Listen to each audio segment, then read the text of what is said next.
Haleluya. Shalom Bapak Ibu Saudara-saudari sekalian. Kita bersyukur kita boleh mengadakan ibadah online pada hari ini. Banyak musim yang telah kita lewati. Banyak hal, banyak perkara yang boleh kita jalani. Kita mau yakin dan percaya bahwa Allah turut bekerja apapun musim kehidupan kita. Mari kita serahkan hidup kita. Kita serahkan semuanya karena waktu yang Tuhan beri adalah yang terbaik bagi kita semua.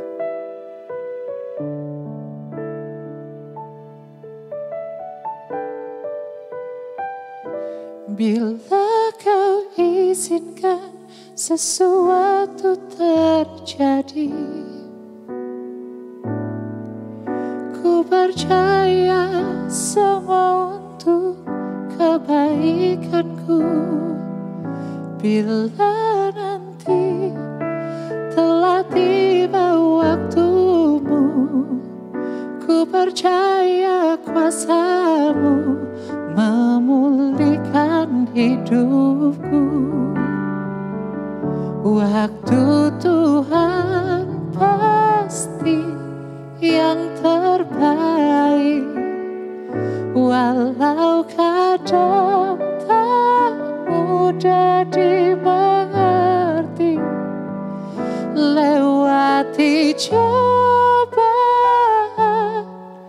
ku tetap percaya waktu Tuhan pasti yang terbaik. Kita mau imani pujian ini bersama-sama. Bila kau izinkan sesuatu terjadi, ku percaya semua untuk kebaikanku.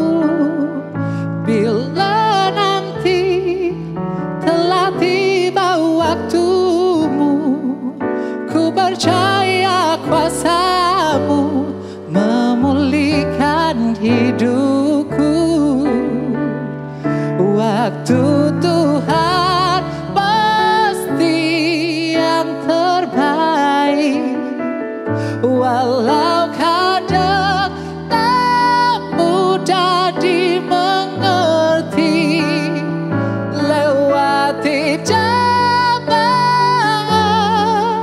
ku tetap percaya waktu Tuhan pasti yang terbaik.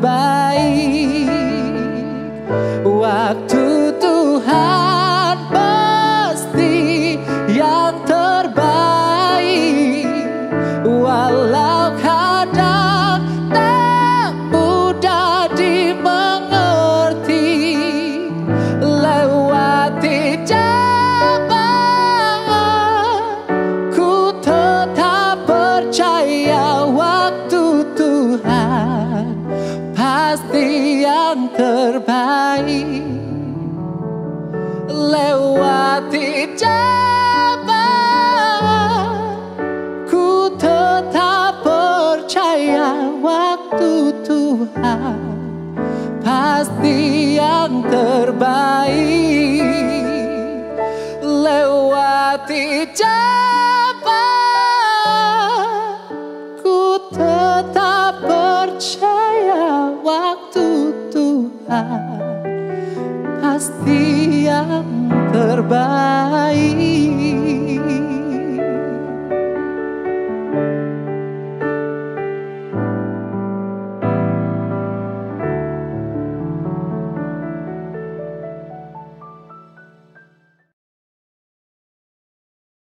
Bapak, Ibu, Saudara yang dikasihi oleh Tuhan Yesus, selamat bertemu kembali di dalam ibadah awal bulan Maret yang disertai dengan pelaksanaan sakramen perjamuan kudus. Mari kita tundukkan kepala terlebih dahulu. Allah Bapa di dalam sorga, Bapa yang baik, Bapa yang kami kasihi, kami tinggikan di dalam pribadi Yesus Kristus yang sudah menjadi Tuhan Juru Selamat hidup kami. Terima kasih untuk waktu dan kesempatan yang Kau anugerahkan. Kembali kami masuk di dalam ibadah. Kami mengucap syukur untuk pertolongan dan perlindungan yang Kau anugerahkan kepada kami. Dalam nama Tuhan Yesus, kami akan mendengarkan kebenaran firman Allah. Biarlah Tuhan yang membukakan telinga pendengaran rohani kami, supaya kami kembali dilengkapi, kami mengerti, dan kami boleh belajar hidup di dalam kebenaran firman-Mu dengan hati yang suci, hati yang murni di hadapan Tuhan. Terima kasih Tuhan, dalam nama Tuhan Yesus kami sudah berdoa dan mengucapkan syukur. Amin. Bapak, Ibu, Saudara, mari kita membuka firman Tuhan. Yang firman Tuhan terambil dari 2 Timotius, pasal 2 Timotius, 2 Timotius 1, ayat yang ketiga. 2 Timotius 1, ayat yang ketiga. Katakan demikian. Aku mengucap syukur kepada Allah yang kulayani dengan hati nurani yang murni, seperti yang dilakukan nenek moyangku. Dan selalu aku mengingat Engkau dalam permohonanku, baik siang maupun malam. Amin. Teks ini diambil dari konteks, yaitu pesan Rasul Paulus kepada anak didiknya atau anak rohaninya yang dikasihi, yang disayanginya. Di mana itu? Pada waktu itu Timotius sedang melayani di daerah Efesus. Ada gereja-gereja di sana. Timotius bukan gembala jemaat, tapi dia sebagai penilik. Oleh karena itu dia tidak terikat dengan satu gereja.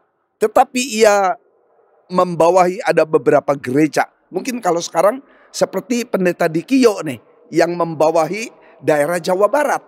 Nah, Timotius demikian sebagai penilik.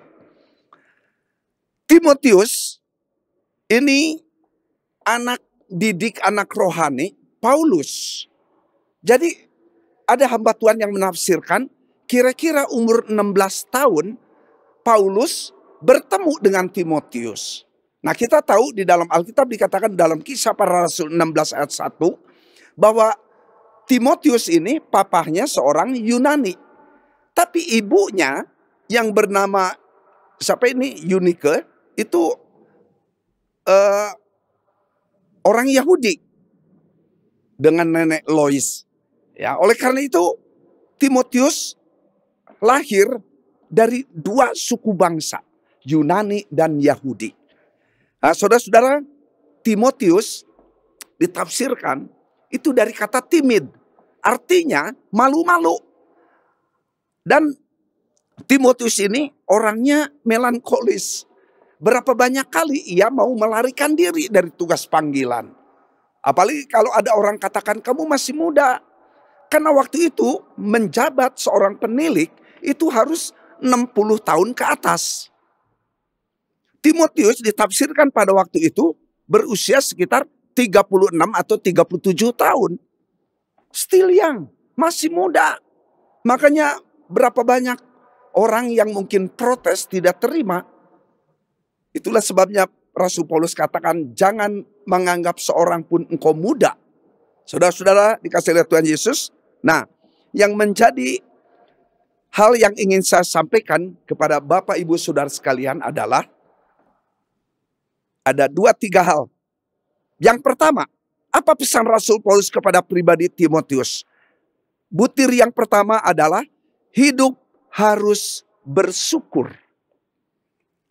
Hidup pribadi dan pelayanan Timotius walaupun mengalami berbagai macam kesulitan, pesan Paulus adalah bersyukurlah kepada Tuhan.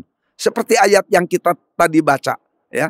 Kalau kita katakan kalau tadi ayat katakan aku mengucap syukur kepada Allah. Jadi Paulus ingin ingatkan kepada Timotius bahwa di tengah-tengah kesulitan dia memberitakan kepada firman Allah, mengadakan dialog, percakapan dengan para gembala yang diangkat, dengan para penginjil, dengan para pengajar yang ada di tiap gereja itu. Maka Paulus katakan, aku mengucap syukur kepada Allah. Supaya Timotius juga belajar dari Rasul Paulus. Belajar bersyukur kehadirat Allah. Menerima realita yang tidak gampang dihadapi. Karena munculnya pengajar-pengajar yang menyesatkan. Ada di antara mereka pengajar mereka ini dari orang Yahudi. Bahwa tidak cukup hanya percaya Yesus, tapi tetap harus dikaitkan dengan hukum Taurat. Saudara-saudara, maka kemudian Timotius di sini diingatkan oleh Rasul Paulus sebagai bukti kasih sayang. Bukankah sejak Bapak, Ibu, Saudara, dan saya mengenal Yesus secara pribadi, kita penuh dikasihi oleh Tuhan Yesus. Di dalam Yesaya dikatakan bahwa Raja Damai itu penuh dengan sifat kebapaan. Sayang kepada Bapa. Sayang kepada anak. Ini satu relasi yang harus dipertahankan dalam tiap keluarga. Orang tua menyayangi anak, anak juga menyayangi di dalam bentuk ketaatan, tunduk kepada orang tua, menghargai, menghormati. Oleh karena itu Rasul Paulus mengingatkan kepada Timotius, mengapa harus bersyukur? Karena kalau Timotius hidup tidak penuh dengan syukur kehadirat Allah, maka ia akan menghadapi realita sulit, akhirnya tak berdaya. Hidup penuh ketakutan, hidup penuh kekhawatiran. Tapi kalau ia hidup penuh syukur kehadirat Allah, maka timbul di dalam dirinya ada satu encouragement, satu semangat, satu keberanian, step on faith, melangkah di dalam iman. Sehingga menghadapi sulit sekalipun, ia tidak takut. Mengapa? Mari kita belajar kepada Daud. Dia katakan, aku pernah menghadapi singa, menghadapi beruang, menghadapi binatang-binatang buas yang mau menerkam kambing, domba. Apa ini yang dia gembalakan itu? Aku pernah menghadapi. Mari kita menghadapi COVID-19 ini tidak dengan takut, dengan khawatir. Apalagi dengan keputusasaan. Jangan. Kita harus berani dalam menghadapi hal itu. Kalau kita penuh dengan syukur kehadirat Allah. Mengapa Timotius diajar oleh Paulus untuk mengucap syukur kehadirat Allah? Karena Allah itu adil. Allah tidak berat sebelah. Allah tidak membeda-bedakan. Jangan sekali-kali curiga kehadirat Allah. Allah itu baik. Allah sayang kepada kita. Amin. Puji Tuhan. Mengapa Timotius harus bersyukur kehadirat Allah? Paulus ingin mengingatkan kepada Timotius bahwa Allah ikut campur tangan dalam segala perkara yang mendatangkan kebaikan bagi orang percaya segala abad, segala zaman. Puji Tuhan. Itu poin yang pertama. Hidup orang percaya harus penuh dengan ungkapan rasa syukur kehadirat Allah. Hal yang kedua, mengapa Rasul Paulus mengirim surat kepada Timotius supaya ia belajar dari seniornya. Maka kemudian Rasul Paulus memberikan satu kesaksian kepada Timotius. Hidupnya penuh dengan syukur. Mengapa? Karena dia katakan melayani pekerjaan Tuhan dengan hati nurani yang murni. Seperti yang dilakukan oleh nenek moyangku. Hati nurani yang murni. Oleh karena itu dalam kiprah pelayanan. Dalam hidup sebagai orang Kristen. Hidup sebagai salah satu pelayan Tuhan. Dalam bidang apapun perlu memiliki hati nurani yang murni. Conscience. Hati nurani yang murni. Tapi Alkitab mengajarkan kepada kita. Dalam Yeremia 17 ayat 9 mengatakan. Betapa liciknya hati. Lebih licik daripada segala sesuatu. Hatinya sudah membatu. Siapakah dapat mengetahuinya? Yeremia dipanggil, diproses oleh Allah. Dilengkapi dengan firman Allah. Go ye, pergilah. Yeremia mendapat tugas tanggung jawab. Untuk apa? Berteriak. Menyampaikan kebenaran firman Allah. Bertobatlah. Karena hukuman Allah is coming. Hukuman Allah sedang datang. Atau sudah datang. Waktu Yesaya teriak supaya orang Israel bertobat. Itu belum datang. Tapi sekarang satu generasi berikutnya. Dari Yesaya ke Yeremia. Itu hukuman sedang mendatang atau sudah datang. Tapi Allah mengutus Yeremia membawa kembali bangsa Israel supaya bertobat di hadapan hadirat Allah. Oleh karena itu, hati-hati. Semua manusia di luar Tuhan licik hatinya. Manusia di luar Tuhan hatinya jahat, selalu penuh triks. Karena orang berdosa. Dalam Matius 15 ayat 9, dari hati timbul segala macam pikiran yang jahat. Roma 3 ayat 23, semua manusia berdosa. Maka upah daripada dosa, Roma 6:23, maut. Apa itu maut? Hidup kekal selama-lamanya di dalam penghukuman sekali waktu. Tapi bila bertobat, maka hatinya ditempati oleh Roh Kudus, Roh Allah. 1 Korintus 6 ayat 19, tidak tahukah kamu bahwa tubuhmu adalah bait Allah? Puji Tuhan. Saudara, implikasi dari seorang yang bertobat, maka ia akan memiliki hati nurani yang murni. Maka kalau ada seorang Kristen, selalu ada kelicikan, ada kesombongan, ada selalu ingin ngerjai orang. Saya terus terang loh, ragu-ragu dengan pertobatannya. Tapi seorang yang rohani betul-betul, dia memiliki hati nurani yang murni di hadapan Tuhan. Rasul Paulus ingin Timotius, di samping hidupnya penuh dengan ungkapan rasa syukur, belajar dari seniornya, yaitu Rasul Paulus. Yang kedua, Paulus ingin supaya Timotius memiliki hati nurani yang murni. Puji Tuhan. Yang ketiga, terakhir, hal apa ini? Yaitu apabila seseorang hidup penuh dengan syukur, hati nuraninya yang murni, maka ia pasti akan memiliki satu momentum di dalam hidupnya, yaitu spare your time. Sediakan waktu untuk apa? Memelihara kehidupan doa. Rasul Paulus memiliki kehidupan doa yang harmonis dengan Allah secara pribadi. Dan di dalam doa itu, kasih kepada Timotius diekspresikan. Mengapa? Selalu menyebut Timotius di dalam doanya. Nah, Paulus di samping Timotius, anak rohaninya ini, dia juga punya anak rohani yang lain yang bernama Titus. Itulah sebabnya dia katakan, dan selalu aku mengingat engkau dalam permohonanku, baik siang maupun malam. Nah, orang Yahudi dalam kebiasaan hidupnya itu punya 3 kali saat untuk sembahyang, untuk ibadah. Nah, umat Islam satu hari punya 5 kali di dalam sembahyang. Rasul Paulus sebagai orang Yahudi 3 kali dia. Tapi saya dengar-dengar dari uraian Christian Prince itu di dalam Al-Quran itu 3 kali katanya orang Islam harus sembahyang. Tapi di dalam hadis jadi 5 kali katanya. Ya, silahkan nanti tanya kepada umat Islam yang ada di sekitar kita nih, para tetangga kita mungkin. Ya, nah orang Yahudi itu 3 kali. Orang Kristen berapa kali nih dalam berdoa sehari? Setiap saat. Makanya muncul 1 Tesalonika 5 ayat berapa? 17-18.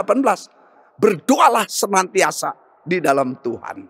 Mengucap syukur senantiasa dalam Tuhan. Puji Tuhan. Ya, berdoa terus menerus. Berdoa tanpa berhenti. Sambil kita jalan, sambil kita bisa doa kepada Tuhan kontak. Sambil kita nyetir mobil, sambil hati kita kontak dengan Allah. Sambil bapak-bapak, ibu-ibu belanja di pasar, sambil kontak dengan Tuhan tiap saat. Puji Tuhan, saudara-saudara. Ya, demikian juga anak-anak sambil belajar, tetap hatinya kontak dengan Tuhan. Ada satu relasi yang harmonis. Nah, saudara, kita lihat di sini bahwa ekspresi kasih Rasul Paulus kepada Timotius diwujudkan di dalam kehidupan doa. 1 Tesalonika 2 ayat 17 katakan, tetapi kami saudara-saudara yang seketika terpisah dari kamu jauh di mata, tetapi tidak jauh di hati, sungguh-sungguh dengan rindu yang besar, telah berusaha untuk datang menjenguk kamu. Luar biasa ini, ya. Bagaimana Paulus dimanapun Ia berada kemanapun ia pergi, kalau ingat kepada wajah-wajah tertentu yang ia kasihi, ia sayangi, ia selalu ingat di dalam doa. Mari bisa kita praktekkan, pada waktu kita berdoa, tiba-tiba ingat wajah seseorang. Apakah itu anak kita yang ada di alamat yang lain, yang ada di luar kota, yang ada di lain daerah, di lain provinsi, bahkan di seberang pulau, atau di luar negeri sekalipun. Pada waktu berdoa, tiba-tiba ingat wajahnya, doakan. Siapa tahu dia ada di dalam kesulitan. Wah, saya ada kesaksian untuk hal ini, tapi mungkin waktu tidak memungkinkan. Ya, waktu saya satu saat memang berdoa, tiba-tiba ingat wajah mama saya. Itu tahun 80-an. Saya ingat wajah adik saya. Kemudian saya saat itu berdoa sungguh-sungguh. Saudara tahu apa yang terjadi? Hampir rumah kami di Sukajadi kebakaran. Tapi kemudian waktu saya berdoa, tiba-tiba mama saya ingin ke kamar. Padahal jarang ya pergi ke kamar itu. Itu kamar untuk setrika. Karena biasanya setrika itu adik saya atau saya. Ya, mama saya nggak pernah dia setrika baju. Tapi entah kenapa waktu itu dia ingin masuk kamar itu. Saudara, puji Tuhan. Tuhan hindarkan dari rumah kebakaran. Karena apa? Waktu saya dengar cerita dari mama saya, adik saya ini, saya pulang. Karena tiap Desember itu kami mahasiswa pulang. Saya dengar cerita, kemudian saya kan, kapan itu Mater? Waktu disinkronkan itu tanggal hari, pas itu saya berdoa kepada Tuhan. Seorang anak yang jadi misionaris di Kalimantan Barat sedang mengayuh perahu. Tapi tiba-tiba tertutup itu. Si sungai itu, rawa, sungai saya lupa lagi. Tertutup seperti ada foggy itu, awan. Nah kemudian, tapi tiba-tiba tidak lama kemudian itu terbuka. Waktu dia pulang ke Amerika, si grandma-nya ini neneknya cerita bahwa pada satu hari aku ingat kamu. Kemudian aku mendoakan kamu. Waktu disinkronkan itu kejadian, pas. Oh saudara, puji Tuhan. Oleh itu Rasul Paulus katakan, aku terpisah dengan engkau. Jauh di mata, tapi dekat di hati. Mari di dalam persekutuan doa kita selalu bertemu di udara. Ya, anak yang jauh, mantu, incu-incu yang jauh, bertemu di udara. Puji Tuhan, pada waktu yang sama bertemu di udara, walaupun jarak geografis membatasi. Hal ini memberikan pelajaran rohani bagi kita sekalian, bahwa salah satu aspek untuk menjaga kemurnian hati sebagai umat Allah dalam Kristus, baik sebagai pelayan firman, sebagai usher, sebagai kolektan, guru sekolah minggu, anggota majelis, para pelayan apapun, anggota komisi atau anggota jemaat biasa, mari kita belajar, peliharakan kehidupan doa untuk pelihara hati nurani yang murni di hadapan Tuhan. Penutup, hidup pribadi pelayanan Rasul Paulus bisa bertahan dalam segala macam musim, cuaca. Karena sejak bertobat hati nuraninya dipenuhi dengan Roh Kudus. Yang diekspresikan, diwujudkan dalam persekutuan pribadi dengan Allah secara harmonis tiap-tiap hari. Tiap-tiap saat. Inilah yang mewarnai motif dan tujuan hidup yang seluruh eksistensi hidup kita mempermuliakan nama Allah di tempat yang maha tinggi. Amin. Mari kita tundukkan kepala kita berdoa. Terima kasih Tuhan untuk waktu dan kesempatan yang Kau anugerahkan. Kami telah dilengkapi kembali dengan kebenaran firman Allah. Biarlah Tuhan yang menolong, Tuhan yang memberkati kami lebih lanjut di dalam kiprah hidup kami yang akan datang. Kami tidak tahu hal apa yang akan terjadi, tapi satu perkara yang kami tahu, bahwa Allah tidak pernah tinggalkan kami barang sekejap pun. Terima kasih Tuhan, Engkau mengajar kepada kami pada saat ini, supaya kami tetap menjaga kemurnian hati kami di hadapan Tuhan. Walaupun ada banyak info, banyak berita yang kami dengar, kami lihat di televisi, namun kami ingin tetap melekat kepada Tuhan. Terima kasih Tuhan, kami belajar hidup penuh dengan syukur kepada Tuhan. Demikian juga Tuhan, kami boleh memeliharakan kehidupan rohani kami murni di hadapan-Mu. Di dalam kami juga membina hubungan pribadi yang harmonis dengan Allah tiap-tiap hari. Dalam nama Tuhan Yesus, kami menyerahkan untuk saat yang indah ini di dalam tangan pimpinan-Mu. Kalau kami akan masuk di dalam sakramen perjamuan kudus, hamba mohon berkat perlindungan dan pimpinan-Mu, supaya kami diingatkan terus-menerus makna perjamuan kudus ini. Bahwa kami telah dibeli dengan harga yang mahal, yaitu taruhan nyawa Tuhan Yesus di kayu salib. Tapi kami mengucap syukur bahwa Engkau bangkit dari kematian hari yang ketiga. Maka iman kami tidak sia-sia. Demi nama Tuhan Yesus, kami sudah berdoa dan mengucapkan syukur. Amin. Mari kita akan masuk dalam pelaksanaan perjamuan kudus. Masing-masing sudah mempersiapkan roti dan air anggur.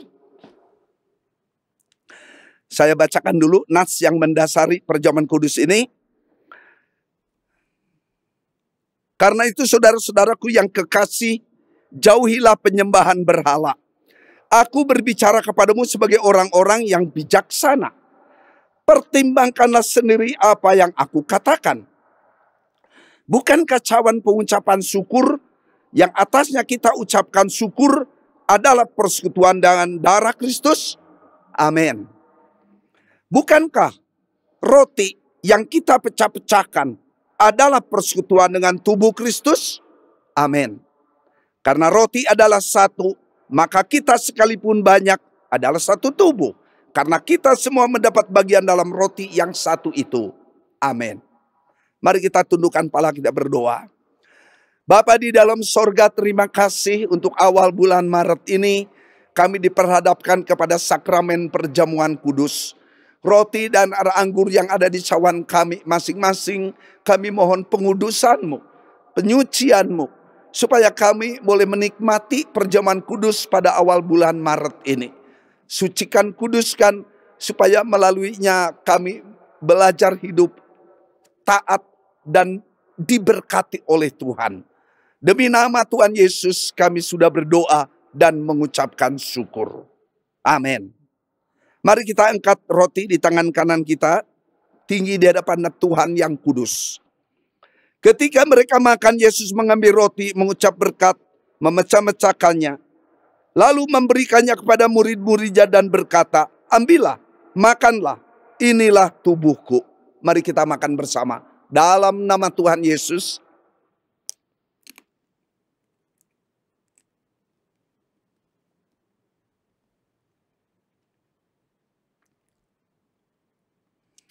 Puji Tuhan, angkat cawan di tangan kanan kita.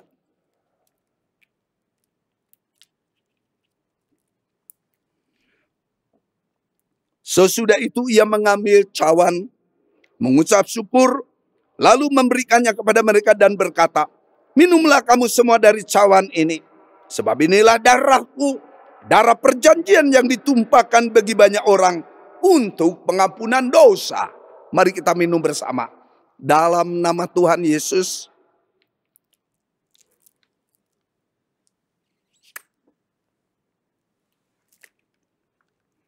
Puji Tuhan. Puji Tuhan. Haleluya.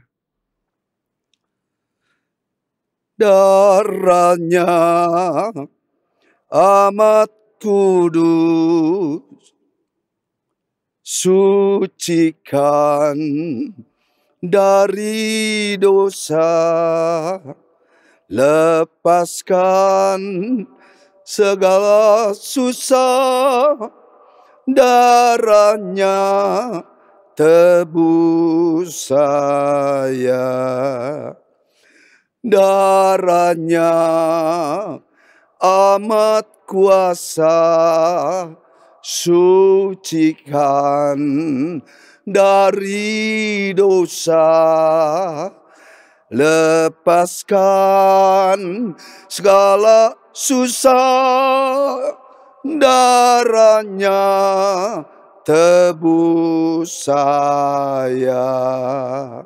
Mari kita berdoa. Terima kasih Bapa, waktu dan kesempatan yang Kau anugerahkan. Demikian juga pelaksanaan sakramen perjamuan kudus yang boleh kami nikmati bersama-sama. Kami ditegarkan iman kami dalam menghadapi realita yang terjadi di sekitar kami. Kami memasuki awal bulan Maret. Ini berarti bahwa COVID-19 sudah 1 tahun kami mengalaminya. Dari Maret 2020 sampai Maret 2021. Tuhan, Engkaulah pertolongan kami. Engkaulah kekuatan kami. Engkaulah penghiburan bagi kami. Kepada siapa lagi kami datang, kami mengadu, kami berlindung, dan kami memohon pertolongan Tuhan. Selain pada Engkau, Bapa yang kami kenal dalam Tuhan Yesus, Juru Selamat hidup kami. Maka kami ditenangkan jiwa kami di hadapan Tuhan. Dalam menghadapi realita yang tidak mudah.